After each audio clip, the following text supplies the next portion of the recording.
Kaikyoge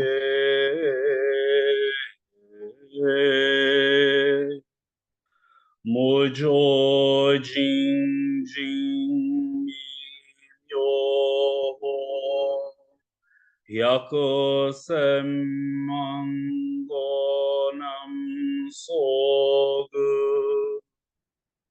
Gakon Kemmon Tokujuji Gange Nyorai Shinjitsugi. O Dharma incomparavelmente profundo e infinitamente sutil é raramente encontrado mesmo em centenas de milhões de anos. Agora podemos vê-lo, ouvi-lo, compreendê-lo, que possamos completamente clarificar o verdadeiro significado dos ensinamentos do Tathagata. O Dharma incomparavelmente profundo e infinitamente sutil é raramente encontrado mesmo em centenas de milhões de anos. Agora podemos vê-lo, ouvi-lo, compreendê-lo, que possamos completamente clarificar o verdadeiro significado dos ensinamentos do Tathagata. Bem, mais uma vez, boa noite a todos. Hoje vamos dar início a uma série de encontros em que vamos conversar um pouco sobre alguns temas do Zen, sobre alguns temas do budismo em geral, mas em específico do Zen. E hoje eu gostaria de compartilhar com vocês o Zazen Yojinki, que é o manual de meditação do Mestre Keizan. Mestre Keizan Jokin foi o quarto ancestral da escola Soto no Japão. Ele funda o mosteiro de Eiheiji, que é de Sojiji, que é um dos mosteiros sede, junto com o mosteiro de Eiheiji, que foi fundado por Mestre Dogen, 3 gerações antes. Mestre Keizan ele vive do ano de 1264 a 1325. Ele viveu bastante tempo em comparação a Mestre Dogen, né? Mestre Dogen morre jovem, assim, né? Quando a gente para pensar, morre com 51 anos, né? Então, foi 51, 52, há controvérsias, mas é mais ou menos nessa época aí, e foi rápido, né? Dizem que dizem é ótimo, né? Mas os registros apontam que Mestre Dogen teve problemas sérios pulmonares, ou uma pneumonia ou uma tuberculose, não se sabe ao certo, mas ele morre no caminho de Heiheiji para Kyoto. Ele vai para Kyoto para se consultar, para visitar o médico e morre ali no meio do caminho, né? Então, existem até existe um filme, né, que romantiza a vida de Mestre Dogen, que mostra ele falecendo sentado em zazen, não é bem o caso, né? Existe aí uma controvérsia histórica. Mas vamos ao ponto, né? Esse manual de meditação de Mestre Keizan eu considero uma pérola, né? Eu gosto assim de sempre começar por ele e gosto que os meus alunos estudem ele porque ele é um manual para o povo. Ele não é um manual para monge, né? Isso é que é uma marca muito interessante da preocupação de Mestre Keizan, né? Mestre Keizan ele se preocupa com que os ensinamentos sejam inteligíveis para as massas, né? Então, assim, claro que ele é uma pessoa de letras e vem de uma família nobre, tudo mais, mas ele tem essa preocupação de que as pessoas consigam entender os ensinamentos, né? Então, uma das coisas que ele faz, que é fantástico nesse manual, é que, bem, o texto ele é basicamente dividido em 8 partes, sendo que a primeira parte é uma ode, é um, ele vamos dizer assim, ele levanta a moral do zazen, ao passo que ele coloca dentro do texto, dentro dessa primeira parte, alguns conceitos básicos do budismo como um todo e fala desses conceitos. Ele não explica, esmiucia cada conceito, mas ele toca no conceito, né? Ele diz assim, olha, o conceito tal, o conceito tal e o conceito tal. Então, são essas coisas que vocês têm que, nesse primeiro momento, com esse primeiro contato com a prática, vocês têm que se preocupar em entender. E é muito interessante isso, né? Quando a gente se senta para fazer zazen, a prática do zazen em si é uma prática muito simples. Não requer muita coisa, não requer que você entenda nenhum conceito budista profundo. Não requer que você seja um especialista em budismo, em dharma, em abdharma. Ela é uma prática que, conforme o texto vai abordar aqui no início, ela é uma prática que não necessita de explicações, ou se tem explicações, é uma explicação silenciosa. Vocês me desculpem, é que eu tô com uma cachorra aqui que está querendo participar do da fala. Ali, sua amiga ali, a gatinha, ó. Esse carocinho de manga. Vai lá, vai. Tá aqui mordendo minhoqueça. É isso que ela estava fazendo. Enfim, desculpe. Mas é uma prática que não requer explicações. As explicações elas se dão de forma silenciosa. Mas tem alguns conceitos que seria interessante de entendermos, né? Então eu vou separar um tempo também para falar um pouco desses conceitos. Na verdade, só dois conceitozinhos, mas eu vou separar um tempo para falar um pouco desses conceitos. Então vamos ao texto em si. Bem, Mestre Keizan começa, né? Zazen Yojink, que significa aqui estar atento em Zazen. Esse Yojin é o aqui estar atento ou aqui se preocupar. E esse que é notas ou notações ou carta. Há diferentes traduções, mas seria algo como algo que eu enviei para alguém. Uma nota que eu enviei para alguém, né? Esse que. Então o mestre Keizan começa assim. Zazen significa clarificar a mente e descansar tranquilamente na sua natureza presente. Isso é chamado revelar a si mesmo e manifestar a base verdadeira.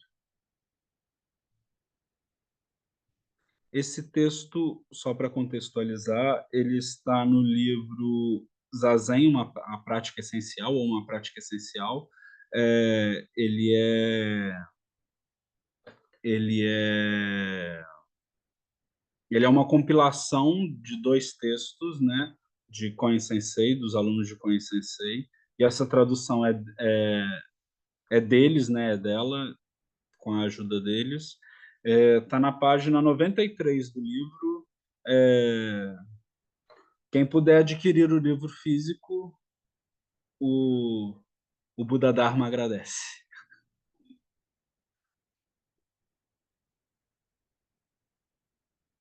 Então, voltando, né? Zazen significa clarificar a mente e descansar tranquilamente na sua natureza presente, a natureza presente da mente, né? Isso é chamado revelar a si mesmo e manifestar a base verdadeira. Então, esse revelar a si mesmo, ele está citando o mestre Dogen, no Zazen Yojin. E esse manifestar a base verdadeira, ele está citando Tozan Ryokai, o mestre Tozan Ryokai, quando fala das 5 instâncias da mente, né? E a instância da base verdadeira é onde a natureza da mente mora, né? São discussões filosóficas sobre as divisões da mente, mas Enfim, vamos voltar aqui, né? Então ele cita esses dois autores. Corpo e mente abandonados, e aqui a palavra abandonados, a gente pode traduzir também como soltos, e isso é uma referência direta a Mestre Dogen, né, quando ele fala Shinjin Datsuraku, né, abandonar corpo-mente, soltar corpo-mente, né, então, no texto original é ipsilaten, né, tá escrito Shinjin Datsuraku, né, corpo e mente abandonados, soltar corpo-mente. Sem apego a formas como sentar ou deitar. Sem pensar no bem, sem pensar no mal. Transcendendo o comum e o sagrado. Além de todos os conceitos sobre ilusão e iluminação ou despertar. Eu prefiro aqui o termo despertar, porque no original remete a Bodhi e não a Myoshin. Então, não é o termo de. Não é Myo de iluminar, mas ele está citando aqui Bodhi de acordar, despertar, né?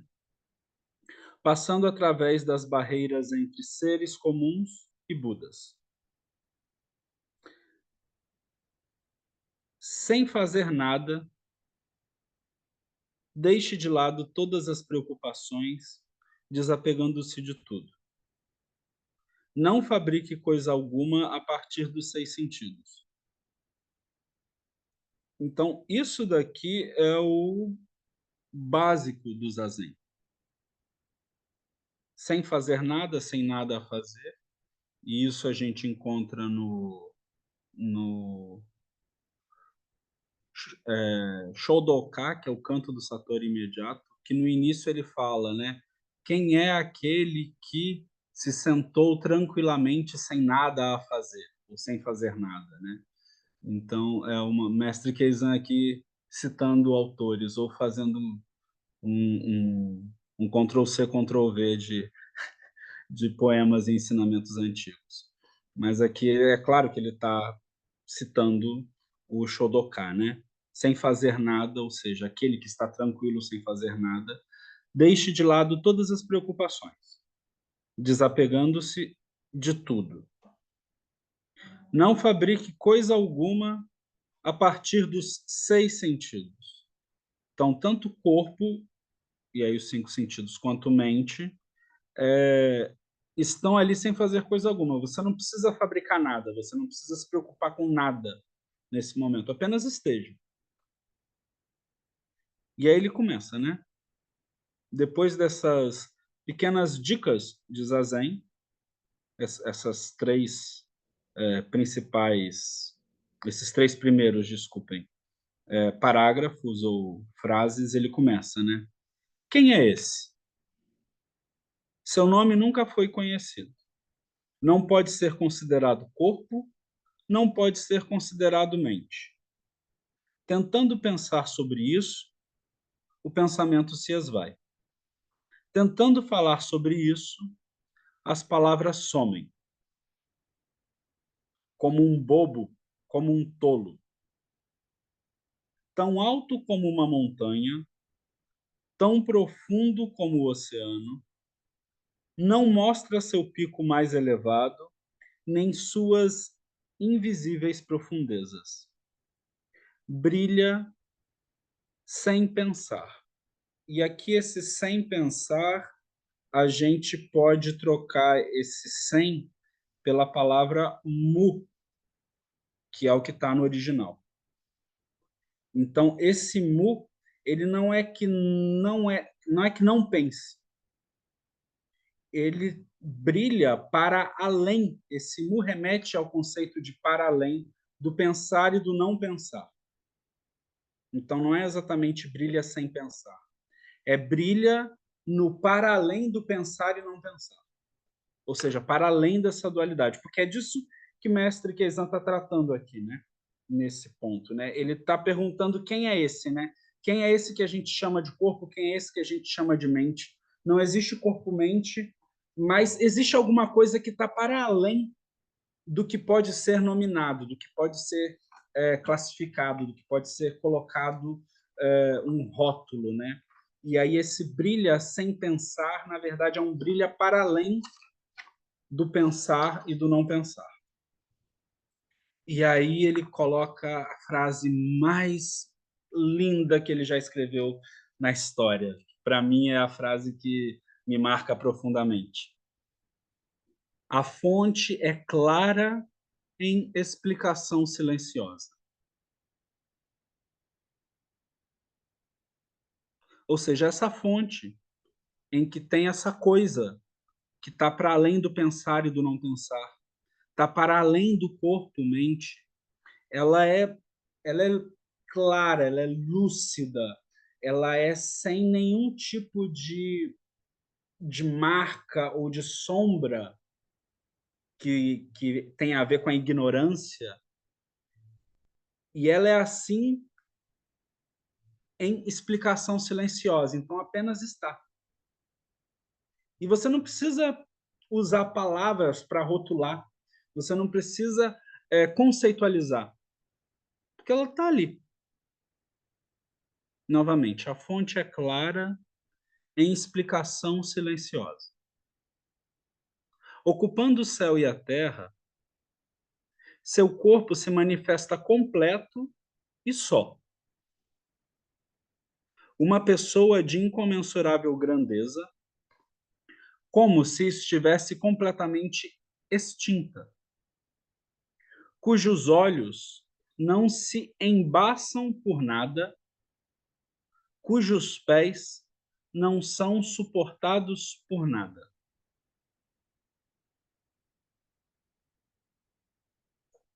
Onde há alguma poeira? Qual é a barreira? Então, voltando, né? Ocupando o céu e a terra, o seu corpo, e aí no caso esse corpo aqui não é nosso corpo físico, né? É o corpo dessa fonte que é clara em explicação silenciosa, né? É a isso que ele está se referindo. Ocupando o céu e a terra, ou seja, tudo, seu corpo se manifesta completo e só. Uma pessoa de incomensurável grandeza, como se estivesse completamente extinta, cujos olhos não se embaçam por nada. Essa figura de linguagem é uma figura muito própria do Zen, porque uma das formas que a gente consegue diagnosticar a prática é quando os olhos se embaçam, quando você tem um desfoque dos olhos, né? E aí, quando isso acontece, a nossa prática está um pouco estranha. Não tá muito legal, a coisa não está indo muito bem. E aí ele coloca aqui, né? Cujos olhos não se embaçam por nada, cujos pés não são suportados por nada. Onde há alguma poeira? Isso é uma referência àqueles diálogos dos chineses antigos lá sobre espelho, poeira, se tem poeira dentro do espelho, se tem poeira fora do espelho, como é que limpa a poeira, se tem que limpar alguma poeira. Eu ousaria dizer agora, se tem poeira dentro do monitor, se tem poeira fora do monitor, se tem que limpar a poeira aí da sala do Zoom. A gente, inclusive, tem que achar um faxineiro para fazer a faxina na sala do Zoom, né?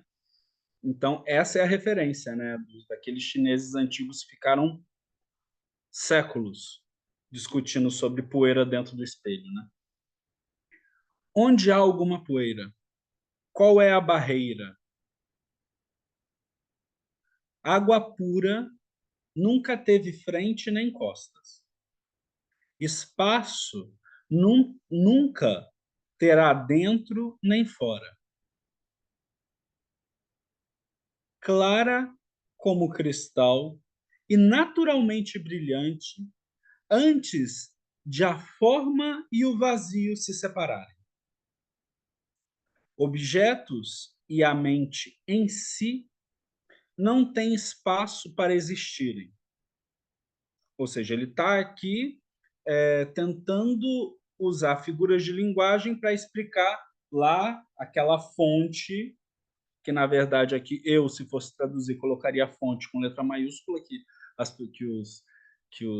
as pessoas que gostam de português talvez não gostem muito dessa minha ousadia, mas eu colocaria nessa a fonte é clara em explicação silenciosa, esse a fonte, eu colocaria a fonte com letra maiúscula, porque é disso que ele está se referindo aqui, né? Esses dois parágrafos, ele está tentando encontrar palavras para definir essa fonte, né?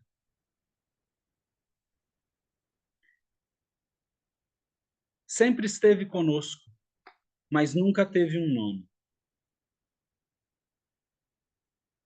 O terceiro ancestral fundador da China, né, na China, um grande mestre temporariamente o chamou de mente. O venerável Nagarjuna, provisoriamente o chamou de corpo. Essência e forma iluminadas, manifestas no corpo de todos os Budas, é simbolizada pela lua cheia. Nada falta, nada excede. Esta mente é, em si mesma, iluminação despertar.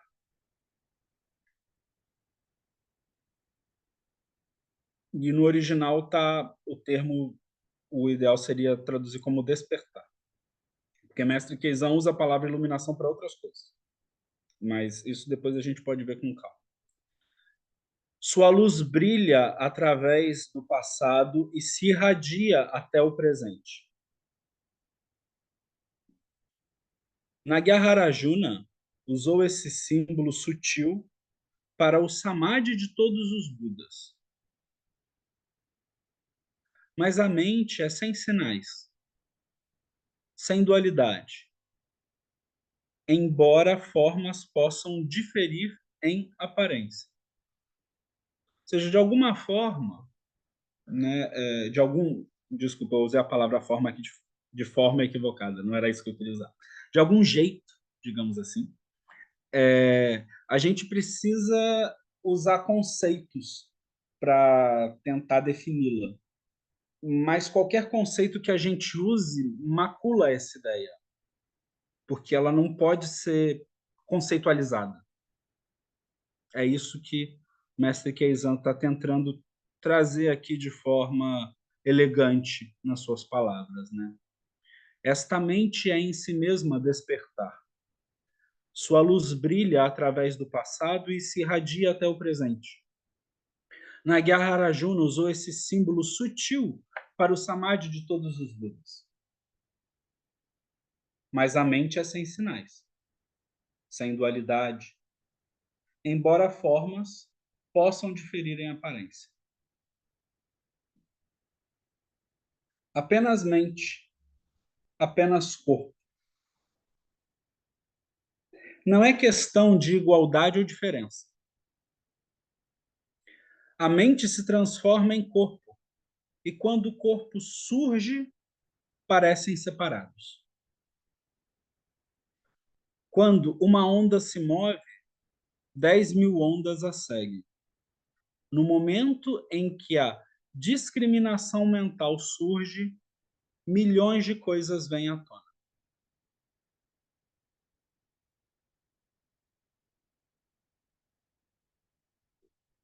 Isso daqui é epistemologia budista em alto nível. O mestre Keizan tá explicando como é que as coisas funcionam no mundo, né? Como é que a gente enxerga o mundo, como é que a gente apreende o mundo, né?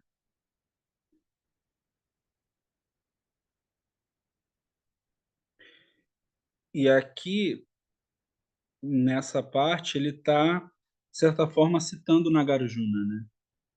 Então, voltando, né? Não é questão de igualdade ou diferença. A mente se transforma em corpo. Quando o corpo surge, parecem separados.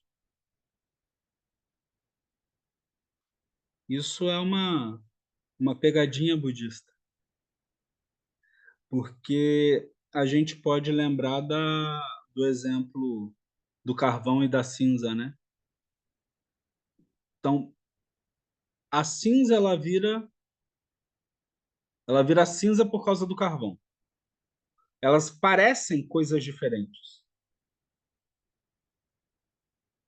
mas em uma verdade última elas estão sendo a mesma coisa ao mesmo tempo, só que surgindo em percepções distintas ou diferentes. Quando uma onda se move, 10.000 ondas a seguem. No momento em que a discriminação mental surge, milhões de coisas vêm à tona. Isso quer dizer que os 4 elementos básicos e os 5 agregados eventualmente se combinam e os 4 membros e os 5 sentidos aparecem. Então vamos lá. Budismo básico. 4 elementos básicos quais são? Então a gente tem terra, a gente tem água, a gente tem fogo e a gente tem ar. Esses são os 4 elementos básicos. Aí a gente tem um quinto elemento que é o éter, mas que não é citado aqui. Mas são esses 4 elementos básicos, né? Terra, água, fogo e ar. Os 5 agregados, né? Então, quando a gente olha ali o, o Sutra da Essência da Sabedoria Perfeita, né? Que de forma um pouco equivocada traduziram como Sutra do Coração, mas é o Sutra da Essência da Sabedoria Perfeita. Ele fala ali que forma não é mais que vazio, vazio não é mais que forma, forma é exatamente vazio. Ele está falando ali do vazio do primeiro agregado, que é rupa, que é forma, né? E aí depois ele fala de sensação, percepção, formação mental e consciência, que são os outros 4 agregados, né? Então, da mesma forma que forma é vazio, vazio forma, né? Sensação é vazia, é, é, vazia é a sensação, né? Percepção é vazia, vazia é a percepção. Formação mental e assim por diante, né? Então a gente tem o primeiro agregado, que é a forma, que é rupa, que compreende tudo que a gente pode tocar, palpável, né? Que a gente percebe como palpável, né? Então, tudo que os nossos órgãos dos sentidos tocam, né? Isso a gente está chamando de rupa. A gente tem Vedana, que é sensação, que são as sensações que vêm dos órgãos dos sentidos, né? E aí essas sensações elas podem gerar mais ou menos 3 coisas na gente, né? Que são que elas podem ser sensações prazerosas, elas podem ser sensações não prazerosas ou desagradáveis, e elas podem ser neutras. Então o agregado da sensação vedana, ela causa essas 3 coisas na gente, né?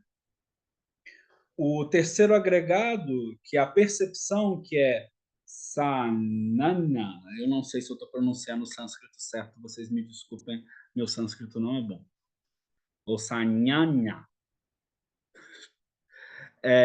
que é a percepção, que são as percepções, ela fala sobre o reconhecimento e identificação de objetos, né? Com base nas sensações. O quarto agregado, que são as formações mentais, que é Sankara, eles são todos os tipos ou formas de como a mente funciona, né? Os nossos hábitos mentais. Pensamentos, ideias, opiniões, compulsões, preconceitos, decisões, enfim. Tudo que a nossa mente faz aqui, né? Então, isso a gente está falando de Sankara, que são as formações mentais. E consciência, Vijnana, né? Que é a reação ou a resposta dos órgãos dos sentidos diante de um objeto. E aí a gente tem, por um exemplo, a consciência auditiva, que compreende o ouvido como base e o som como objeto. E aí, dentro da consciência, a gente tem as 18 esferas, que aí já é brincadeira budista um pouco mais avançada, mas tem a ver com os 6 sentidos, os 6 órgãos dos sentidos, os 6 sentidos e os objetos dos sentidos, né? Ou as consciências dos sentidos, né? Mas é isso que mestre Keizan está trazendo aqui para a gente. E eu tenho colinha aqui na mão, porque essas coisas eu nunca sei de cabeça. Então, depois vocês podem buscar qualquer enciclopédia budista, vocês vão achar isso. Não sou detentor de... Os ensinamentos, eles não surgem do nada, né? Não tenho esse seed, não tenho esse poder sobrenatural. Mas voltando ao texto, né? Então, os 5 agregados, né? Forma, sensação, percepção, formação mental e consciência. Né? Então, isso quer dizer que os 4 elementos básicos e os 5 agregados se combinam.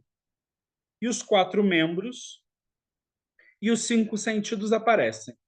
E aí é assim que o ser humano, segundo a epistemologia budista, existe.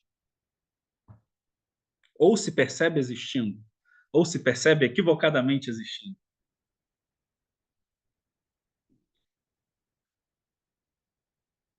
E assim por diante, em relação às 36 partes do corpo e às 12 relações causais de interdependência. Eu tenho uma cola disso? Tenho. Eu vim preparado.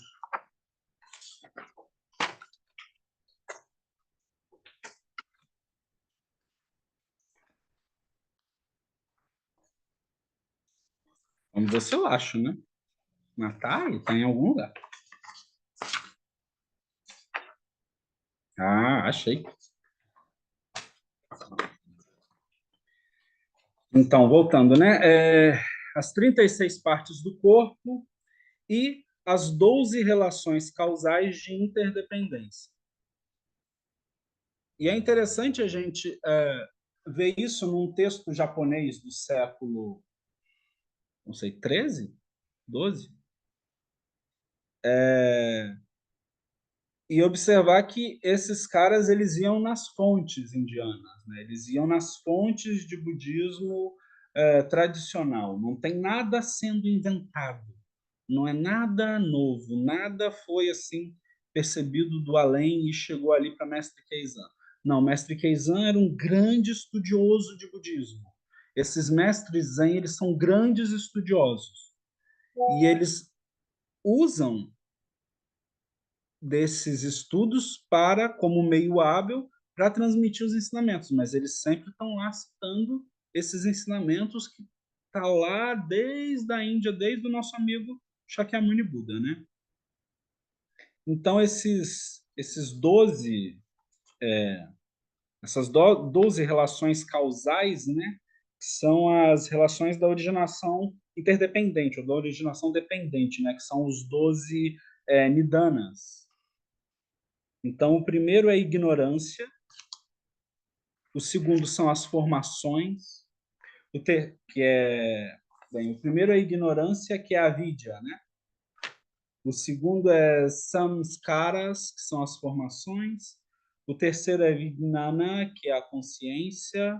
O quarto é namarupa, que é nome e forma, que aí está se referindo à mente e a corpo, né? O quinto é sadayatana, que são as bases dos sentidos. O sexto é sparsa, que é o contato, né, ou as impressões, os estímulos deixados por algum objeto.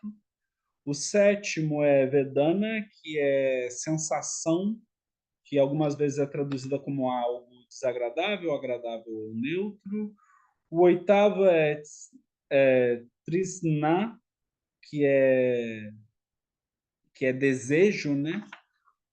Não pode ser traduzido, se a gente traduzir ao pé da letra, é sede, sede de tomar água ou tomar mate, né? O nono é Upadana, que é apego ou apreensão de apreender as coisas, né? O décimo é Bhava, que é a existência ou tornar-se, né? O 11º é Jati, que é o nascimento. E o 12º, que é o nosso bom amigo Velhice e Morte, né? Que é o Jaramarana. E aí a gente pode traduzir também como tristeza, lamentação, dor, miséria. Então a gente está aqui vendo conceitos básicos do budismo, né? Mestre Keizan está trazendo isso para a gente. E aí ele começa a brincadeira, ele começa a explicar isso.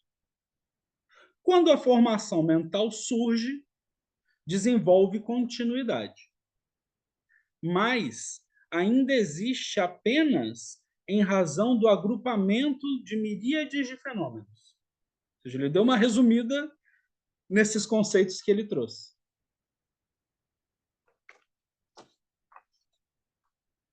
A mente é como a água do oceano e o corpo como as ondas.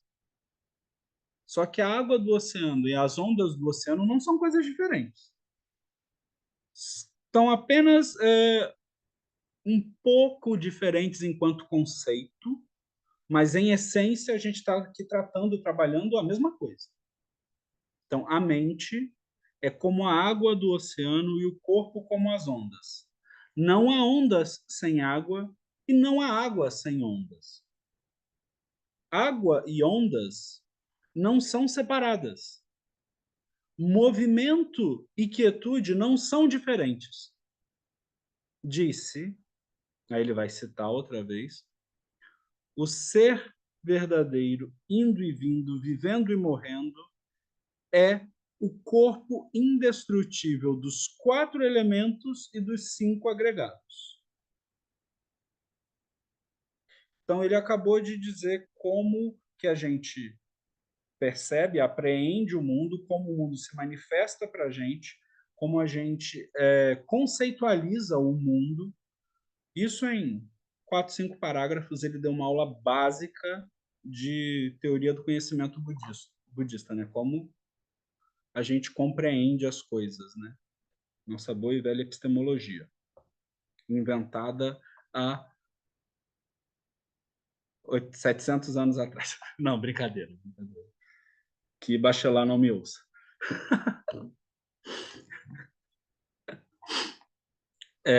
E aí ele vai finalizar essa parte dizendo, né? Zazen é penetrar diretamente o oceano da natureza Buda. Esse Bu Shokai, que é uma que é um termo assim muito importante dentro do Zen. Esse Bu Shokai, né? Bu Sho, Bu de Buda, esse Sho de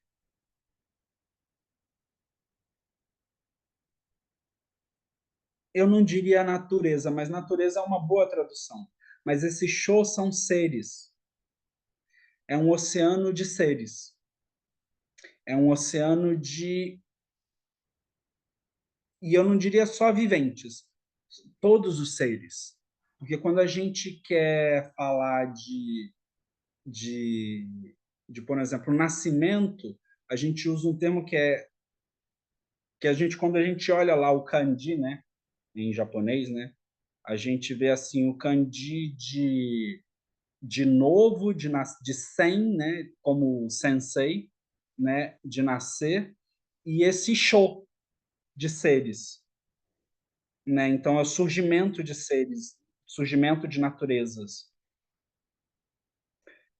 Mas então ele coloca aqui, né, esse oceano da natureza Buda, né, que é um dos epítetos dessa fonte clara que é clara em explicação silenciosa, né? É esse Bushokai. Então muitas vezes a gente vê caligrafias de mestres Zen escrevendo sobre isso, né, para tentar de alguma forma encontrar palavras, termos para definir essa grande mente, esse grande oceano de uma miríade de seres, né? Então, zazen é penetrar diretamente, né? E aqui esse penetrar, ele é mais do que penetrar, ele transpassa, né? Ele vai além, diretamente o oceano da natureza Buda e manifestar o corpo de Buda. E aí não é qualquer corpo de Buda. A gente está falando do puro corpo de Vairochana Buda, né? Desse Buda primordial, desse Buda que está em todos os lugares, né? A mente pura e clara é autenticada no momento presente. Ou seja, a gente só consegue perceber a mente pura e clara agora, no instante presente, no momento presente, nesse instante aqui se manifestando. A luz verdadeira brilha em toda parte. E aqui essa tradução para luz verdadeira é muito interessante, porque poderia ser é,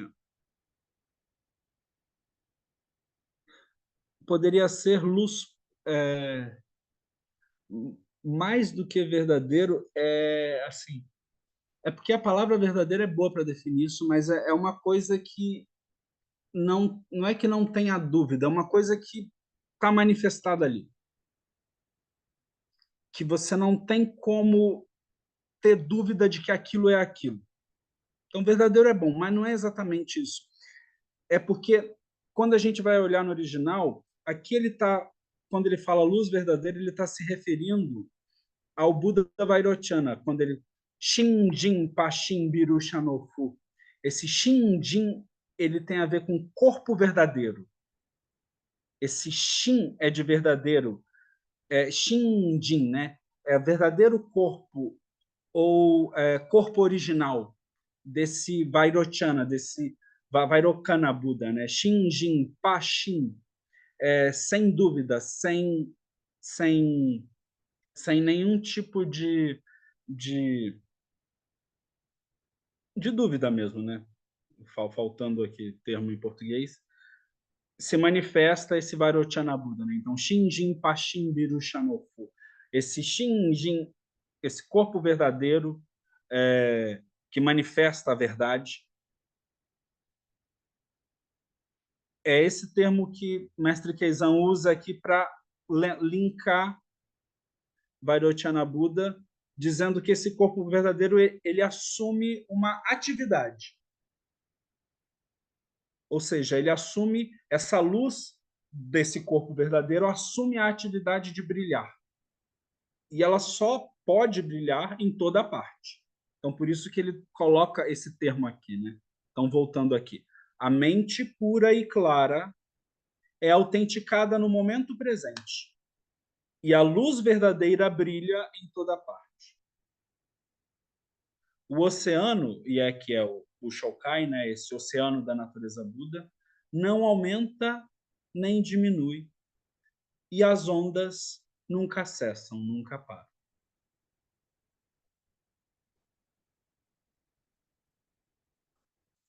E essa é a primeira parte do Zazen Yojin. Então, o mestre Keizan acabou de nos dar uma senhora aula de budismo básico, digamos assim. Né? Então, eu não tenho muito mais a acrescentar, além dos comentários que eu já fiz. É um tema assim profundo, é um tema difícil, mas a gente deixa aqui as palavras do autor, né? Zazen é penetrar diretamente o oceano da natureza Buda e manifestar o corpo de Buda. A fonte é clara em explicação silenciosa. Pratique. Eu agradeço a vocês. Eu sei que a gente avançou um pouco no horário, né? Eu avancei, a gente não, eu, né? Eu que estou aqui que nem um papagaio aqui falando. Mas eu quero que vocês falem alguma coisa, comentem alguma coisa, ou digam não entendi nada, que a gente volta. Eu posso. Eu também não entendi essa parte, não. E aí a gente fica brincando aqui um pouco. Mas, por favor, estou aqui à disposição.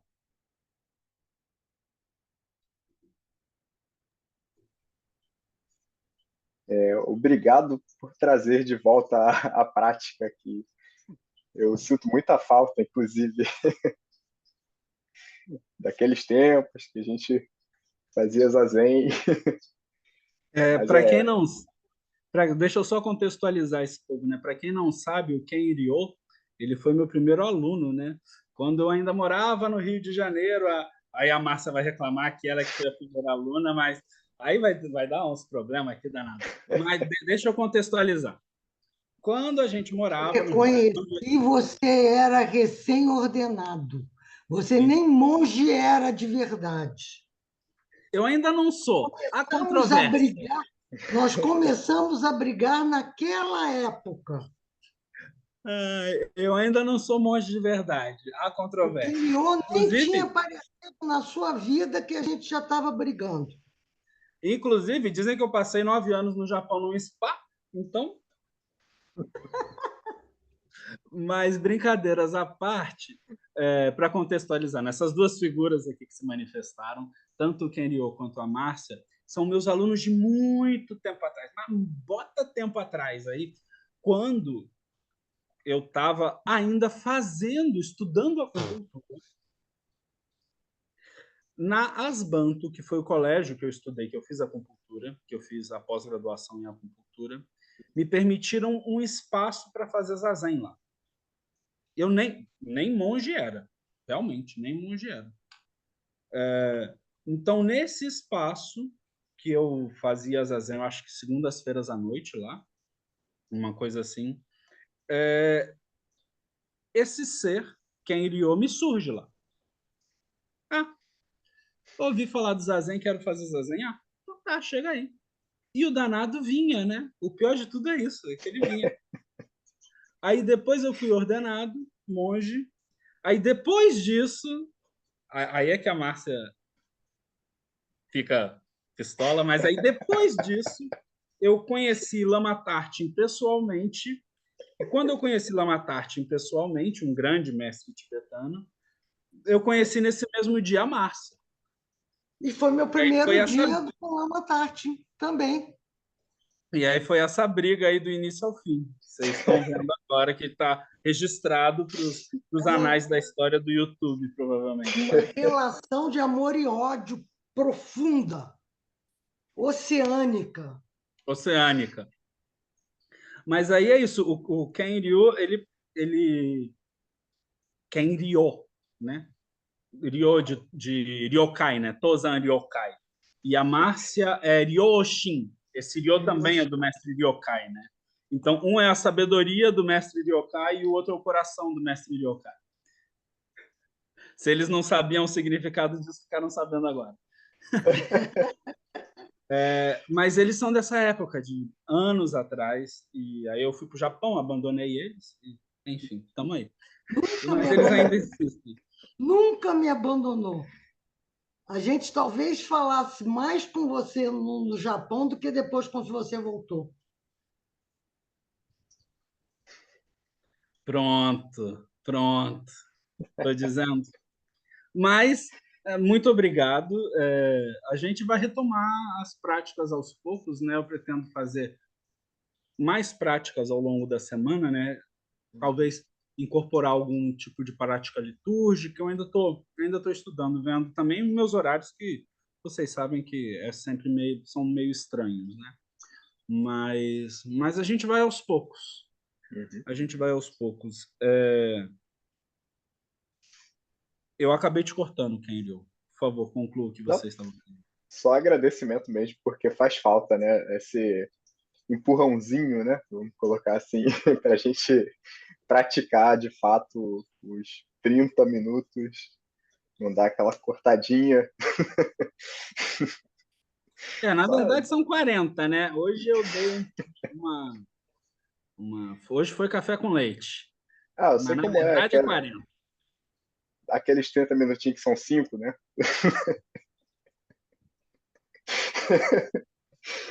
Acontece, mas é bom ver isso voltar, né? Acho que é gratificante. E tô animado. Que ótimo. Dizem que é perseguição do monge, né? Que eu tô perseguindo, mas boatos, né? Há boatos, né? Há boatos. Mas foi bom, né? Assim, esse encontro, né? Surgiu da seguinte questão, né? Tem você e Márcia, que são meus alunos há muitos anos, e que a gente praticou durante um tempo, assim, de forma muito... tinha uma época que no Rio de Janeiro tinha zazen quase todo dia. Só não tinha sábado e domingo, mas os outros dias da semana, de noite, tinha todo dia. E o Kennedy eu estava lá, todo dia. Às vezes faltava, mas isso... Mas tava lá, né? E Márcia também, assim, na medida das possibilidades dela, a gente sempre se falava, se trocava, e sempre com uma prática constante, mesmo que fosse só de conversa, né? Porque tem uma coisa que é interessante da gente ter claro, né?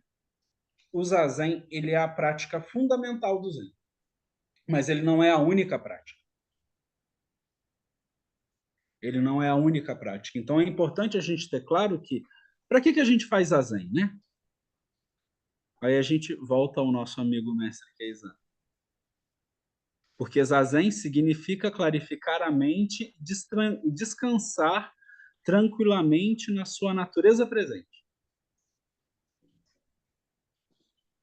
Então, quando a gente tem essa prática e treina essa prática de clarificar a mente e descansar tranquilamente na sua natureza presente, a gente vai ter relações verdadeiras, sinceras. A gente vai ter relações em que essa mente clara se manifesta naturalmente. Então é para isso que a gente treina o Zazen. Só que existem outras práticas, além do Zazen. Existe todo um corpo de práticas litúrgicas, existe todo um corpo de paramitas, são 6 paramitas. E cada uma das paramitas nos remete, nos traz a uma possibilidade de praticar, a uma possibilidade de tornar aquela ação uma prática.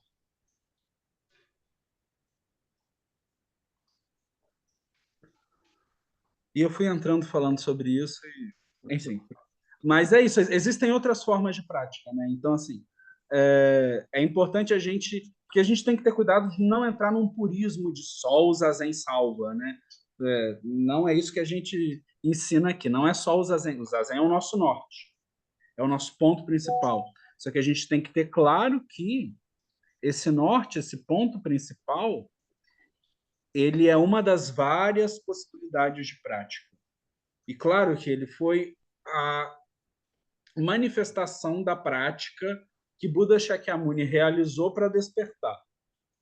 Então a gente tem que colocar o Zazen no lugar dele. É uma coisa muito importante.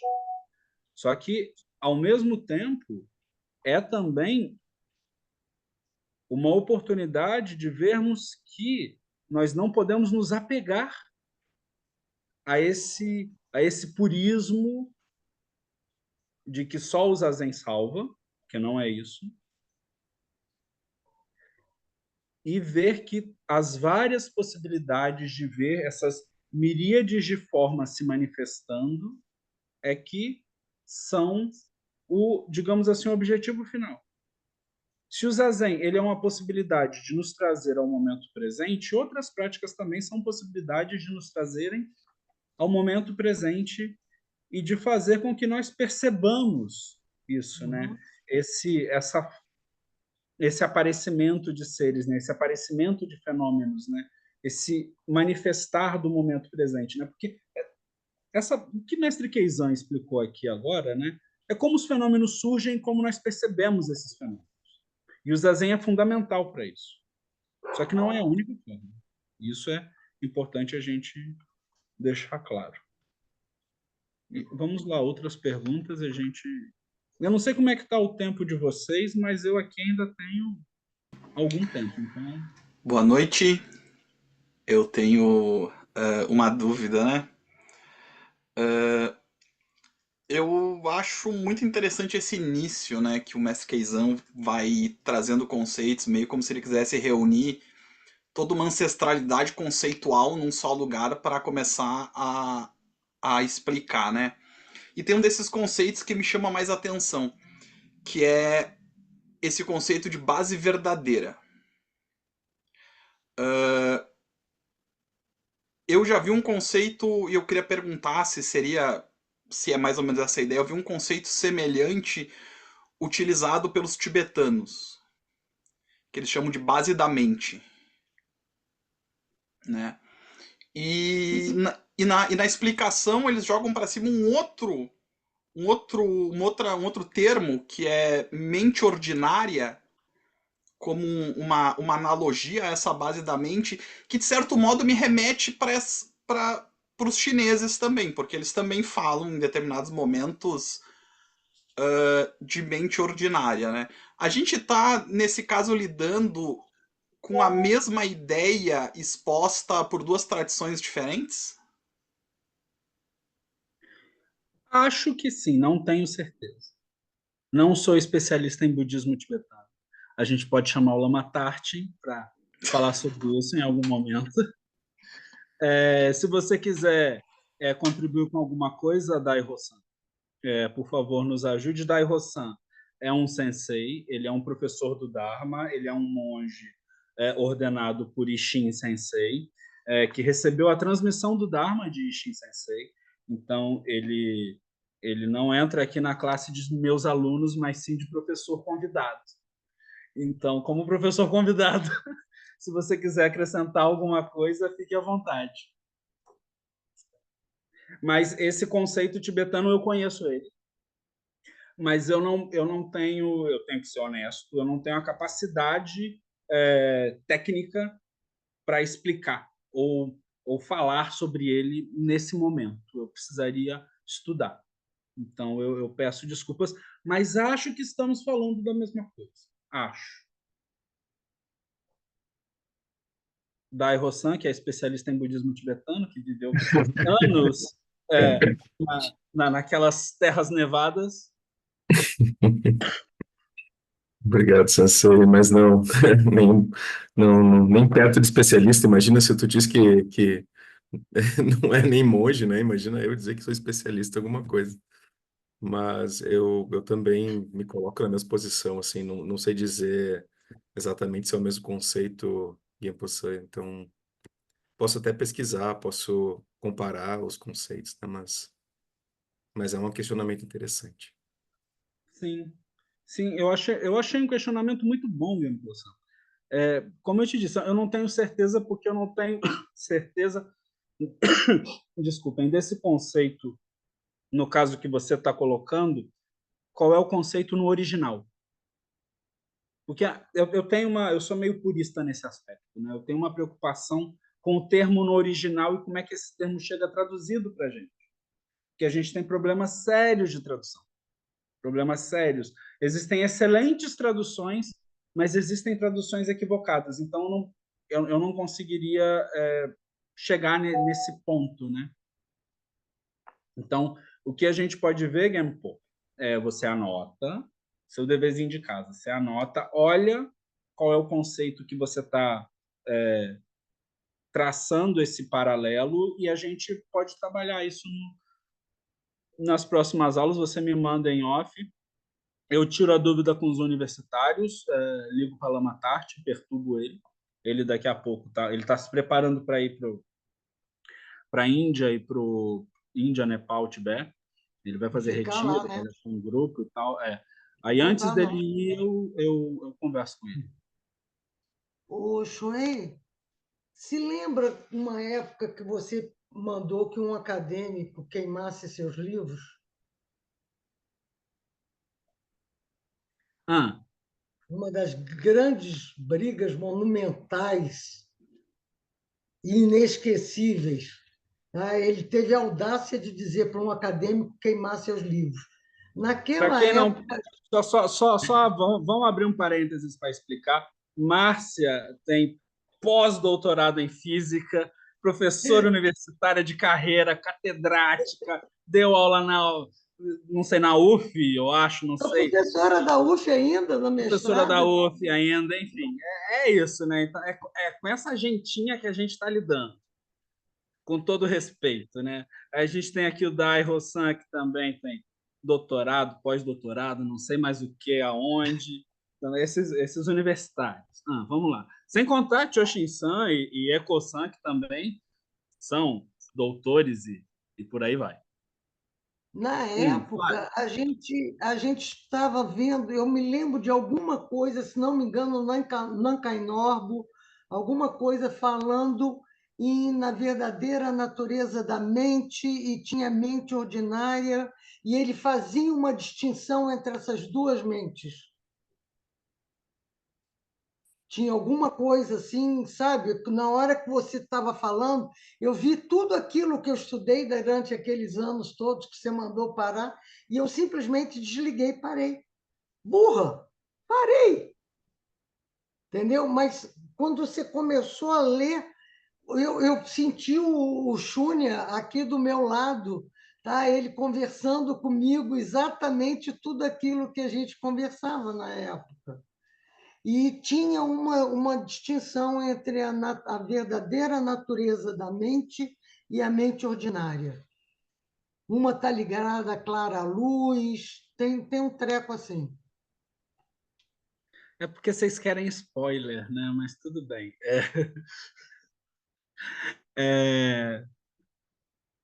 Um dos conceitos básicos que o mestre Keizan vai tratar é o conceito das duas luas.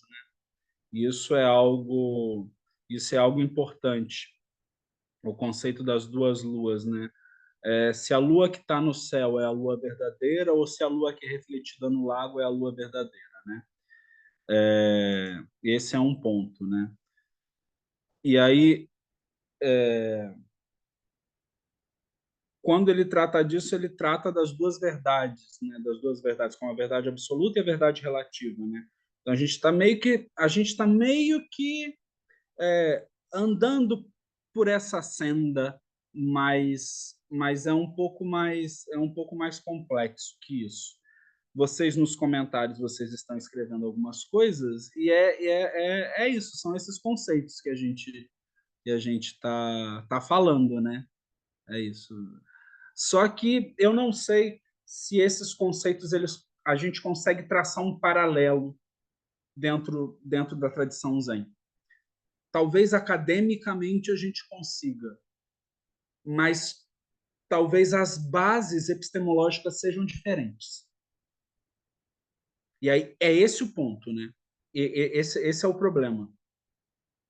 Porque como o Zen, a tradição de Dhyana, ele vai se desenvolver de uma forma na Índia, que vai chegar na China, que vai passar pela Coreia, uma China, Coreia, Japão, com alguns conceitos que eles vão se desenvolver de forma um pouco distinta dos conceitos que chegam no Tibete, por exemplo, né? Então, a gente pode traçar paralelos, mas talvez o verde que o tibetano chame de verde seja azul para o japonês.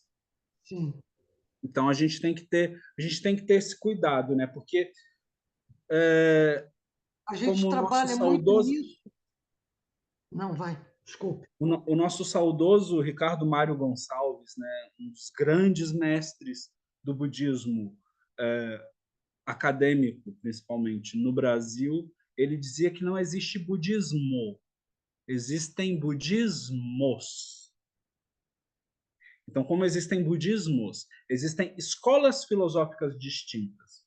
A gente compartilha de alguns ancestrais. Por exemplo, Nagarjuna, que foi abade lá do como é que era o nome de Nalanda, né? Foi abade de Nalanda e reitor de Nalanda e teve sei lá quantos mil discípulos em Nalanda que dão origem através da escola que ele não é exatamente ele que funda, mas ele que conceitualiza na Madhyamika, né? sei, não tenho certeza, eu posso estar falando besteira aqui, gente. Mas que vai dar origem a linhagens distintas, né? Esse povo, em determinado momento, eles vão pensar um pouco diferente. Aí vai chegar Baixo Banzo, que também vai pensar um pouco diferente. E aí vai chegar não sei quem, que vai... E aí chega Tozan Ryokai, né? Que é a nossa base. Quando a gente pensa em filosofia Soto Zen, a gente tem como base filosófica Tozan Ryokai. Ele é o que dá o corpo teórico de como a gente interpreta o mundo, ou seja, a epistemologia que a gente faz, que Mestre Keizan está fazendo aqui, ele é baseado em Tozan Ryokai. E aqui, esse manifestar a verdadeira base, isso é citando Tozan Ryokai, né? Então, se esse conceito, essa verdadeira base, que é um conceito que Tozan Ryokai vai tratar, ele vai ter um paralelo com o conceito de Rigpa, né? Aí eu não sei se teoricamente isso é possível, né? Assim, a gente pode forçar a barra e dizer a mesma coisa e tal, mas assim, eu tenho que ser honesto com vocês, e isso é o fundamental, porque, de certa forma, ainda existe um filósofo aqui dentro, e ainda existe um acadêmico aqui dentro, que respeita os conceitos, né? Então, a gente tem que ter esse cuidado. Eu acho que isso é meio que uma resposta ao Genpo, e com relação à Márcia, queime os livros, né? Queime os livros mesmo. Por que a gente diz isso para um acadêmico, né? Isso é um meio hábil. Isso é um meio... Mestre Keizan era ótimo em ter meios hábeis. Sabe o que Mestre Keizan fez? Ele não queimou livro, não. Ele queimou Keiichi Miyako. Documento de linhagem. Ele fez uma fogueira. Juntou todos os documentos da época e queimou tudo. Aí todo mundo ficou, como? É um meio hábil. Porque quando as pessoas se prendem a determinadas coisas, às vezes a gente tem que manifestar sabedoria, né? Há uns dias atrás, 2 semanas atrás, eu postei um exemplo desse meio hábil, que é o amigo pedindo para o colega colocar o cinto de segurança, né? Aí fala, pô, bro, coloca aí o cinto de segurança. Aí o cara, não preciso. Coloca aí o cinto de segurança. Não preciso. Ele dá um pisão no freio, o cara mete o peito na frente, volta. Por isso que eu estou te dizendo, coloca o cinto de segurança. É mais ou menos isso que a gente faz de vez em quando, né? De vez em quando a gente manifesta a sabedoria.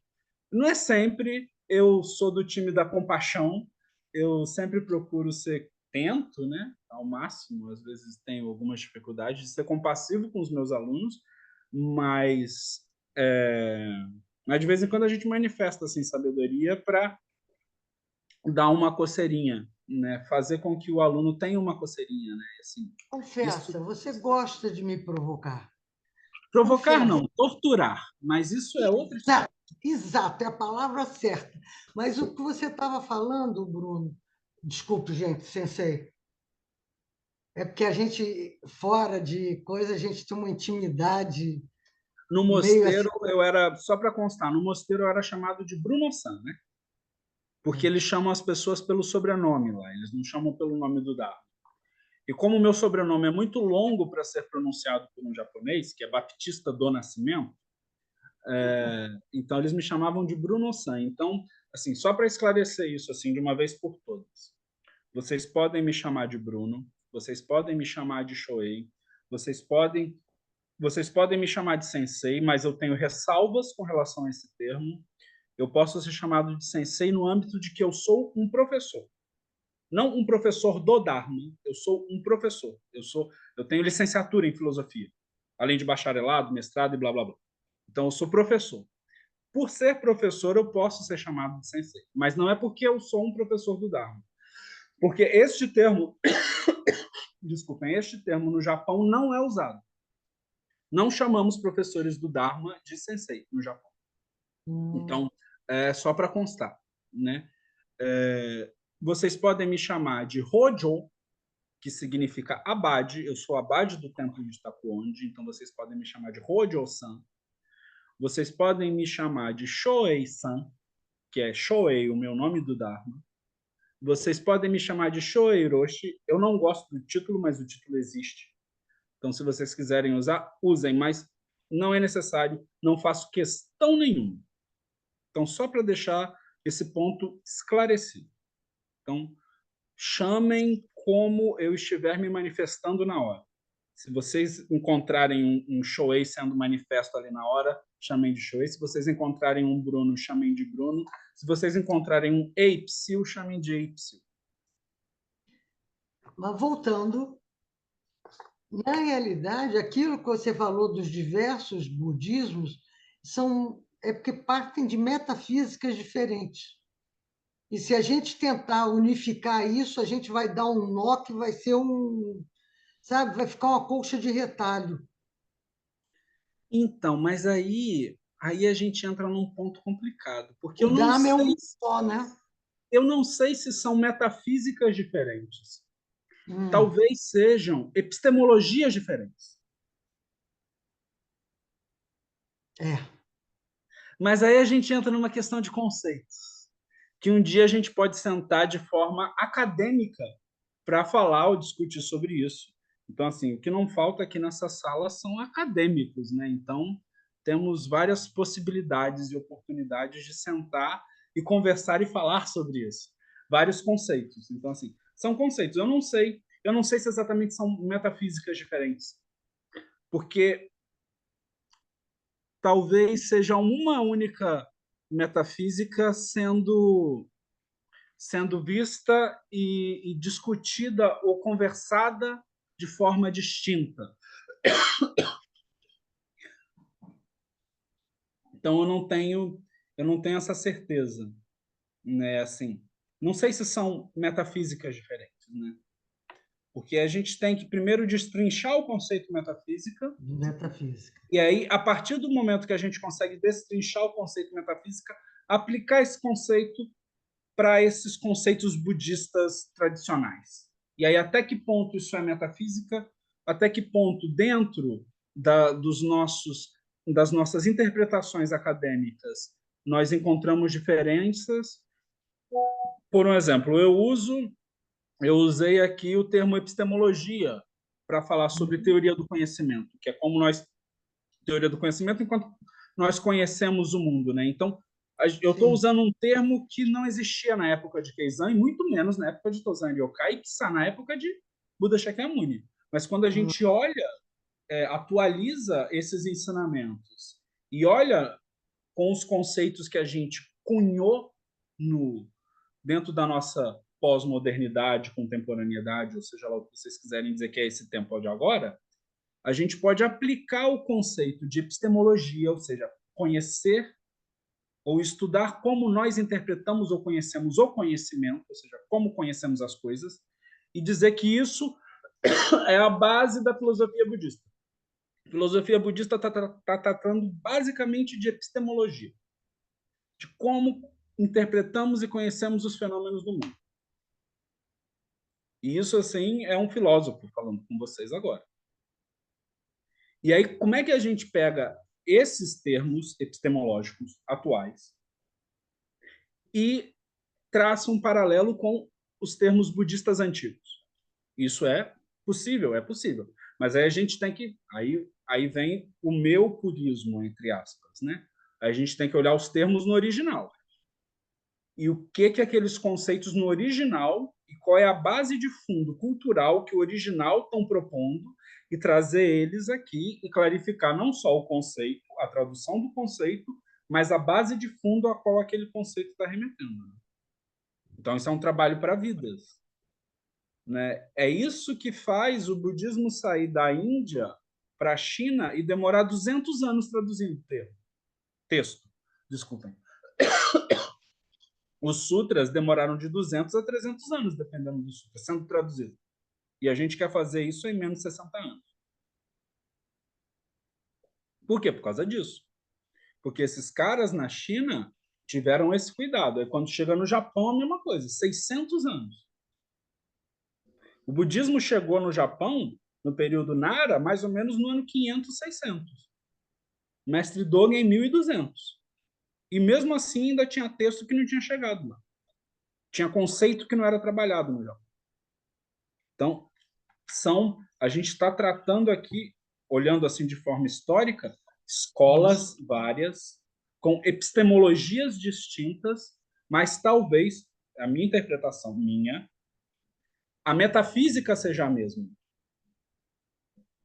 mas com epistemologias distintas para explicar esta metafísica. E quando a gente pensa em metafísica, a gente está pensando assim, como é que esses caras interpretavam consciência? Como é que esses caras classificavam mente? Quais foram os termos, os conceitos que eles usaram? Isso é interessante de estudar. Só que isso não é importante para a nossa prática, porque, no fundo, eles estavam buscando alguma coisa prática.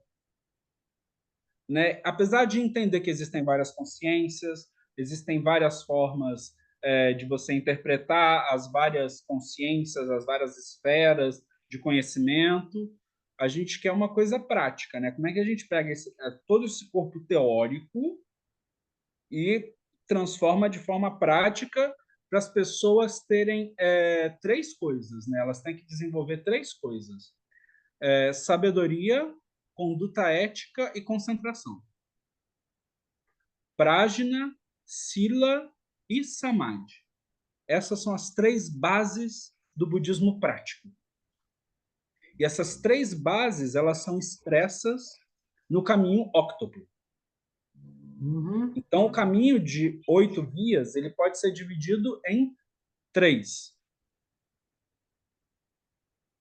Ele pode ser dividido em questões de prajna, que é visão correta e interpretação correta.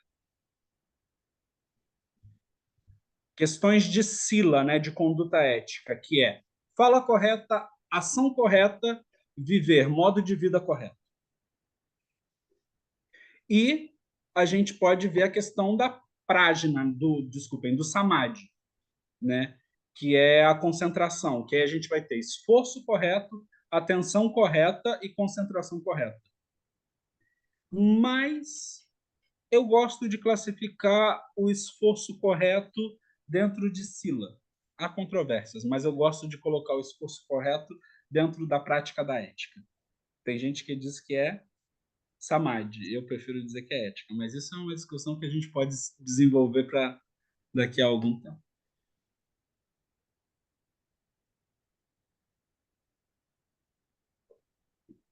Então a gente tem que ter esse cuidado, essa visão, né?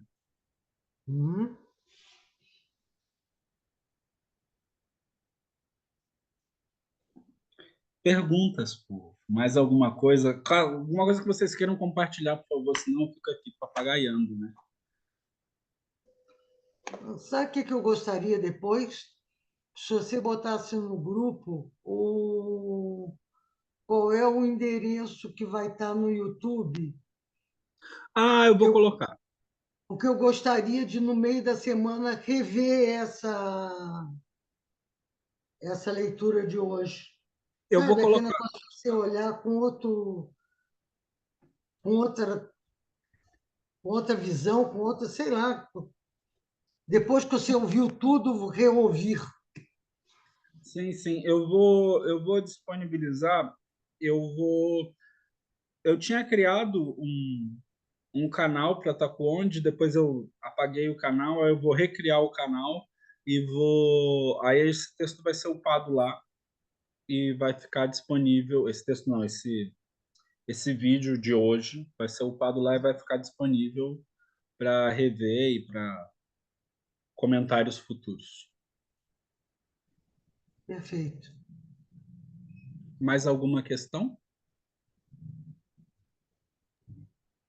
Sensei, Não provoca. Sim. primeiro agradecer, é muito bom estar compartilhando isso com vocês. Fazia tempo que não estudava em grupo. E se houver tempo, gostaria de perguntar se ali na página 94 há alguma chance de que a Izan está referenciando o Sutra da Plataforma quando ele fala onde há alguma poeira. Sim, ele Ah, está referenciando, é o Sutra da plataforma. é o Sutra da Plataforma, porque fiquei pensando se poderia ser uma referência direta ao poema que tem no Sutra. É ipsilíten. É o mesmo kanji. É o Sutra da plataforma. Obrigado. Tuinenki, né? Daikan Eno, né? Sim, sim, sim. Sim, sim. Onde há alguma poeira. Sim, sim. Exatamente. É o Sutra da plataforma. É interessante que o mestre Keizan, ele era muito estudioso. Muito, muito, assim. Era assustador. E é assustador, assim, para as condições que ele teve. Porque ele vai para Ereide com, não sei se 7 ou 8 anos, e ele é ordenado por Kon Ejo. E depois disso, com, eu acho que 13 anos, depois eu tenho que olhar essas datas certas, eu estou aqui falando de achismo, vocês me desculpem. Ele vai para, ele vai ser aluno de Tetsugi Kai e fica com Gikai durante anos. E Gikai, tanto com o Eiji quanto o Tetsugi Kai, eles eram da Darumashu. Para quem não sabe, vamos lá, contexto histórico. Para quem não sabe, o budismo Soto ele chega no Japão por Mestre Dogen. Mestre Dogen vai na China, conhece lá o abade do mosteiro das Ameixeiras Amarelas, eu acho que é isso, e se torna aluno dele, recebe o Dharma dele e traz para o Japão. E o que ele traz é a escola Kaldon, que é o que a gente entende como escola Soto, né, que é a escola que é baseada nos ensinamentos de Tozan Ryokai e Sosan, alguma coisa que eu não lembro agora o nome do tio lá, do ancestral. Mas é o que dá origem a essa escola. Ela vem da China e chega aqui, né? O mestre Dogen também era muito acadêmico. E aí, quando ele chega, ele escreve uma ode ao Zazen, que é o Fukan Zazengi, e alguns estudiosos de outras escolas que são um pouco parecidas com o Zen vão procurar esse jovem monge que escreveu isso. Dentre esses estudiosos está o representante principal da escola Daruma, da escola Dharma, né? Que é uma escola uma escola acadêmica, que é uma escola muito parecida com o Zen, mas tem suas diferenças. E essa escola ela tinha como proeminente representante Kon Ejo. Então, Kon Ejo vai procurar Mestre Dogen, depois de ler o Fukan Zazengi, e quer se tornar aluno de Mestre Dogen. E Mestre Dogen diz para ele, não, porque você é o representante dessa escola, então não tem sentido isso. E aí Kon Ejo, tá, tudo bem. Kon Ejo volta para a sede da Armashu, da Darumashu, e diz, a partir de agora eu vou virar aluno de Mestre Dogen. Se vocês quiserem me seguir, tudo bem. Se vocês não quiserem, vocês podem continuar aí, mas eu estou me desvinculando. E nessa brincadeira, vai uma penca de monge junto. E é essa penca de monge, é esse corpo grande de alunos, junto com Konoe e Tetsugi Kai, que eram amigos, que vão ser alunos de Mestre Dogen. E é isso que vai dar corpo a Soto no Japão, nesses primeiros anos. Então, além desses, Mestre Dogen também tinha alguns alunos, alguns conhecidos, inclusive uns 2 ou 3 chineses que vieram depois. E quando o Mestre Dogen funda a E-Raid, essa galera toda se reúne e vai para lá e vai estudar e treinar juntos lá. Então você tem ali uma pluralidade de ensinamentos da Tendai, ensinamentos, porque Mestre Dogen era do Monte Hiei, ele estudou no Monte Hiei, na Tendai, ensinamentos que vêm da China e ensinamentos da Daruma Shu. Então, essa pluralidade de coisas é que dá base acadêmica, entre aspas, para Mestre Keizan. Mestre Keizan é herdeiro direto disso. Isso é um tema muito pouco discutido aqui no Ocidente, porque, infelizmente, a gente não tem quem tenha esse conhecimento para falar, né? É uma pena, porque isso é muito rico, né? Quando a gente olha assim, alguns conceitos que a gente encontra no Shobogenzo, e aí que os puristas me perdoem, aquilo vem da Daruma Shu. Aquilo lá é com o Ejo. Alguns conceitos que a gente encontra dentro do Eihei Xing, conceitos de conduta monástica, aquilo são os templos chineses. Aquilo são os alunos chineses de Mestre Dogen. Ou alguns conceitos vêm da Daruma Shu. Então, assim, a gente tem uma pluralidade de mentes ali, trabalhando conceitos ao longo dos anos, né?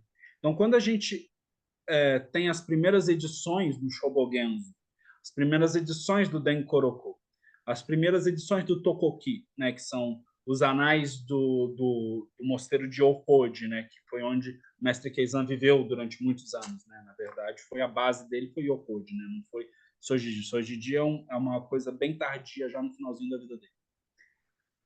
Isso é fruto de Gasan Joseki e Meihō Sotetsu, que são os dois alunos de Gesan, de Keizan, os dois principais alunos. Depois desses dois principais alunos, quer dizer, que não é depois, mas vivendo de forma contemporânea a eles, a gente tem os 5 principais alunos de Mestre Gasan, e desses 5 principais alunos de Mestre Gasan, que é aluno de Mestre Keizan, a gente ainda tem 25 grandes alunos, que a gente chama de Nijugo Tetsu, né, que são os 25 filósofos. Então, essa galera, depois que Mestre Keizan morre, depois que Mestre Gasan morre, e aí a abadia de Sojiji, a abadia de Okodi, elas ficam em um sistema circular.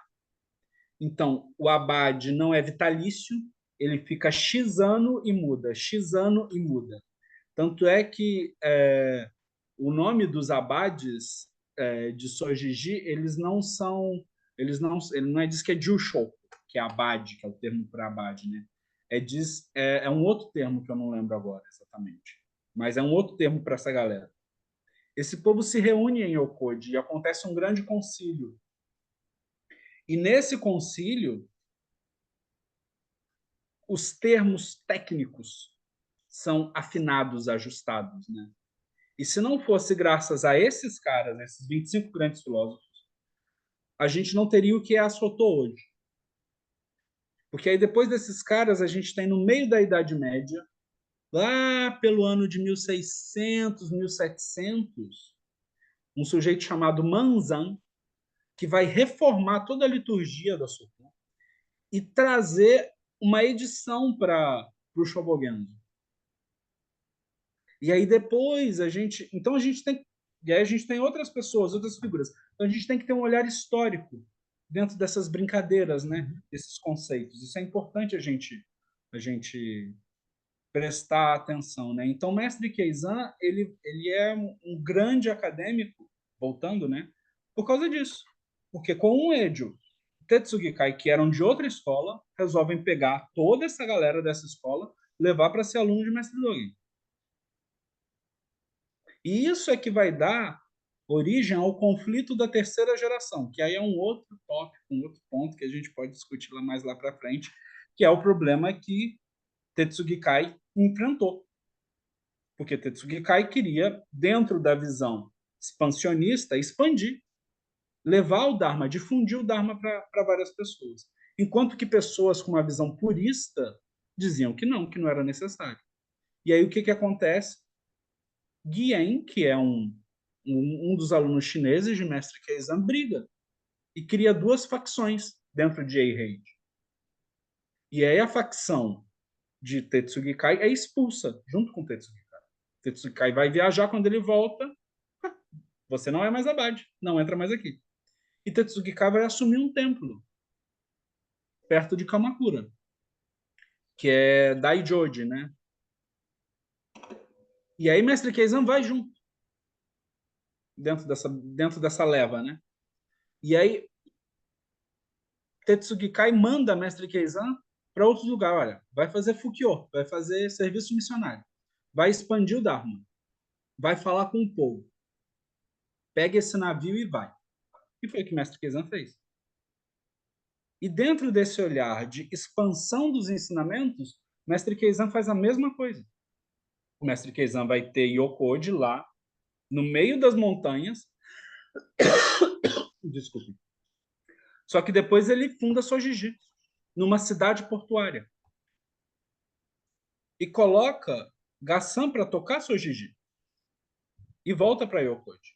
E fala para Gassan, pega seus alunos, esses 5 principais, coloca cada um no navio e manda cada um para uma parte do Japão. E que foi o que é feito. Então, todas as linhagens, quase todas, desculpem, as linhagens da escola Soto Zen no Japão passam por Mestre Dogen com o Eiji Tetsugikai Keizan. De Keizan, você tem 2 ramos. Um que vai para Gassan e outro que vai para Meihō Sotetsu. Esse de Meihō Sotetsu é mais difícil da gente ver hoje em dia. Mas ainda tem. Eu conheci 2 ou 3 monges que têm essa linhagem. E de Gassan, obrigatoriamente, todo mundo passa por um dos Goin Kaiki, dos 5 Kaiki, que é os que expandem os ensinamentos. E a partir desses 5 Kaiki, cada um vai para uma região do Japão. Então, região de Yamagata é um. Então, a maioria dos monges que está lá vem desse mesmo Kaiki. Inclusive, a minha linhagem, a linhagem do meu professor, Saikawa Roshi, e a linhagem de Ishin Sensei, Ishin Roshi, é a mesma durante séculos. Só difere há 4 ou 5 ancestrais atrás, porque eram da mesma região. E aí a gente vê outras regiões e a gente vai ver. As linhagens elas são meio que irmãs, dependendo do Kaiki, dependendo de um desses 5 grandes alunos a qual se remete. Existem 2 linhagens que vêm diretamente de Mestre Dogen que não passam por Mestre Keizan, mas são muito raras. Muito raras. Muito raras. Então, não sei se eu respondi a sua pergunta, se eu me estendi mais do que devia, mas é isso. Meu povo, vamos terminando, né? Porque eu acho que a gente já excedeu bastante o horário. Perguntas? Mais alguma colocação? Eu gostaria de oficialmente agradecer a Eko-san e a Choshin-san, porque se não fossem eles não seria possível esse encontro hoje, porque a sala do Zoom é cedida por eles, então eu agradeço profundamente. Tamo junto e misturado, e se derrubar é pênalti.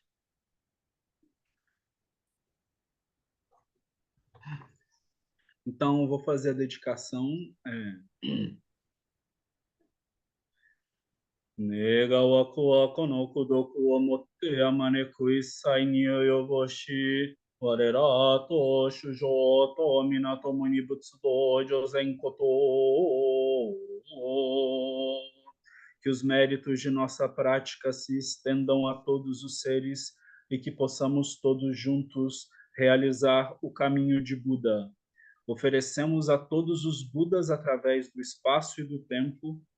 Oferecemos a todos os honrados Bodhisattvas e Mahasattvas e oferecemos a Mahaprajna Paramita, a Paramita da sabedoria perfeita, mãe de todos os Budas. Muito obrigado, boa noite a todos. Beijo, gente. Boa noite. Boa noite, obrigado. Boa noite. Boa noite. Boa noite.